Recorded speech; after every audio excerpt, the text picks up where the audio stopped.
कारण म्हणजे पाण्यानं समजा भरपूर गेलेले, म्हणजे त्याला काही माल बी नव्हता आणि काहीच नाही. पाण्यामुळे ते चक उद्ध्वस्त झाला. 20-22 हजार आणि झाले फक्त 1.5 ते 2 पावणे 2 क्विंटल फक्त झाला कापूस फक्त. त्याच्यामुळे यातून फेकून दिला याला सरकारकडून. हे जी अपेक्षा म्हणजे अशी की समजा काहीतरी द्यावं.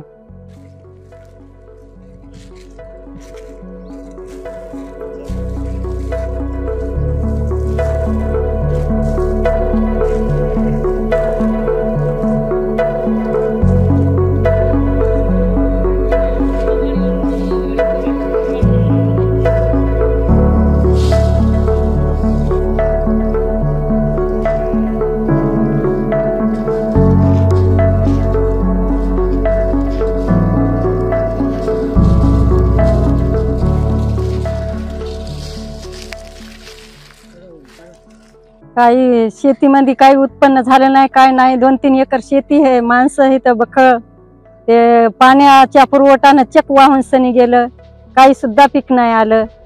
कोणकोणते पीक होते तुमच्याकडे? आमच्याकडे होते सोयाबीन होतं, अजून पुन्हा ते कापूस होता. असं हे काहीच नाही आलं. भरपूर लगे पाणीच पाणी झालं. आता हे कापसाच्या पराठ्या तुम्ही काढून फेकून द्यायला काय कारण आहे नेमकं? याला काहीच लागलंच नाही, नुसतं घेऊन पडलं. पाण्याचा पुरवठा झाला, याचायला भेटलंच नाही. ते बोंड नासून गेली. त्याच्यामुळे तुम्हाला सरकारनं काय मागणी आहे? सरकारकडून आता काहीतरी अपेक्षा द्यावा सरकारनं. एवढी नुकसान झाली, भरती करून सनी काहीतरी द्यावा. एवढं खत पाणी घालून सनी काहीच नाही उपाय झाला.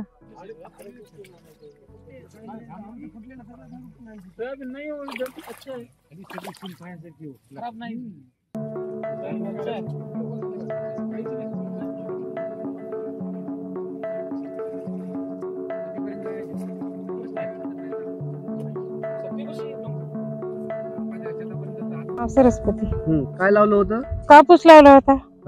काहीच नाही घडलं आम्हाला. 14 माणसाने काय खायचं आम्ही? एकंदरीत घरात 14 माणसं आहेत तुमचे? हा 14 माणसं आहेत. बरं. आम्ही भरपूर लगे 22 हजार कापूस झाला आम्हाला. 1-1.5 क्विंटल. पावसामुळे नुकसान झाली. पावसानं काही चालू नाही, चेक उमरून गेलता आमचा कापूस. आम्हाला काही मदत करावं. वेळेस येत होता, एकदाच येजला आम्ही कापूस.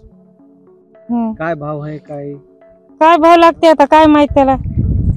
आम्हाला फक्त 1.5-2च क्विंटल झाला कापूस. त्याचा किती यायला पाहिजे होता? आमचा दरवर्षी 8 क्विंटल होती एका बॅगला. आम्ही काय घडलं नाही म्हणून काढून टाकलाय. आता आम्हाला सरकारनं काहीतरी मदत करावं. 14 माणसानं काय खावं आम्ही याच्यामध्ये? कामाला येणार 800 रुपये क्विंटल इतके आता आहे.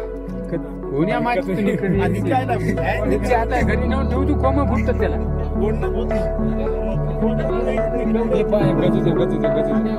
शिकवून